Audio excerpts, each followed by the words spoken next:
Now that you've been factoring for a little bit here, what you should start noticing is there are some special cases of factoring, and we're going to go ahead and explore what those are. For now, let me just go ahead and give you the formulas. One of them is we call it the difference of two squares, and the reason why it's called that is it's something squared minus something else squared, and difference, as you know, means subtract. That's why there's a subtractor. So it only works when it's two numbers that are squared, or two terms are squared, excuse me, with a minus in between them, and it factors into whatever a is plus b, and then a times the quantity a minus b.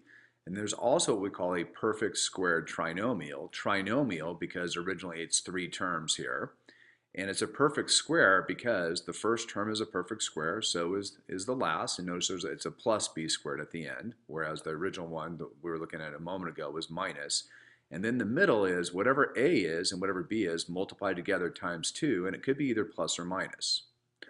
So let's go ahead and look at some of the problems here of how it would fit into these special cases here. So on this first problem right over here, what you'll notice is it says x squared minus 25, and you have to ask yourself, how many terms do I have? Well, I have two, so I'm kind of thinking it's going to be the difference of two squares because I have two terms, and I also have a minus. I have a minus right over here. So is x squared a perfect square? Well, yeah, it's x squared. I have a minus, and 25, is that a perfect square? Because if I square root it, I get 5. So it fits the criteria for the difference of two squares. So therefore, when I factor this out, I don't really need to go through the whole process as we were doing before of generic rectangles and diamond problems. I know the answer already. It's going to be x minus 5 in one set of parentheses and x plus 5 in the other. And that's it, done.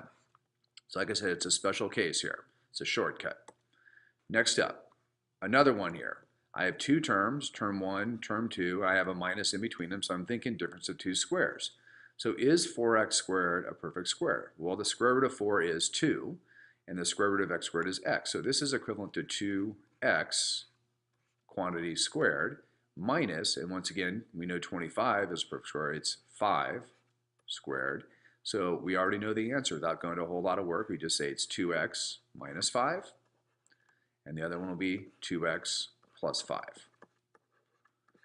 So that's how the difference of two squares works. Remember, it must be a difference also, which means there must be a minus. So for instance, if I had 9x squared plus 36, this would not fit it because it has a plus in between. It has to have a minus. All right, so here's the last two down here. You'll notice these are trinomials, 1, 2, 3 terms, so we call it a trinomial. And here's how it works. You look at the first term, and is that a perfect square? Yes, it is x squared. The last term, is that a perfect square? Well, yeah, it's 6 squared. Now this middle term, if it's equal to those two things that were squared, x and 6, multiplied together, so it's 6 times x, and if we multiply it by 2, is that equivalent to 12x? Well, 2 times 6 is 12, times x is 12x, so it works. So therefore, our answer is going to be x plus 6 times the quantity x plus 6. And some people prefer to write this as a shortcut like this, x plus 6 squared, because when we have an x plus 6 times another one, it's just x plus 6 quantity squared. So that's it. Like I said, it's a shortcut. You don't have to do generic rectangles or diamond problems here. All right, let's do one more over here. This one is 9x squared minus 24x plus 16.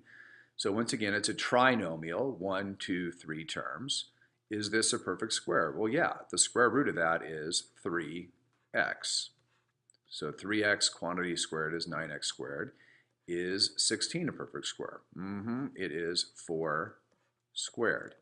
Now, is this middle term equivalent to 2 times 3x times 4? So it's always 2 times this one squared times that one squared. So what is 2 times 3? Well, 2 times 3 is 6. 6 times 4 is 24. So it fits. And we'll worry about here the minus here in a moment here. So basically at this point, all we do is we take the first term squared. So we're going to say 3x. We have a 4 over here, and we're going to put a minus in between them. And the reason why is we have a minus right here. So it's going to be 3x minus 4 times the quantity 3x minus 4. And once again, a lot of people would just write this as 3x minus 4 squared.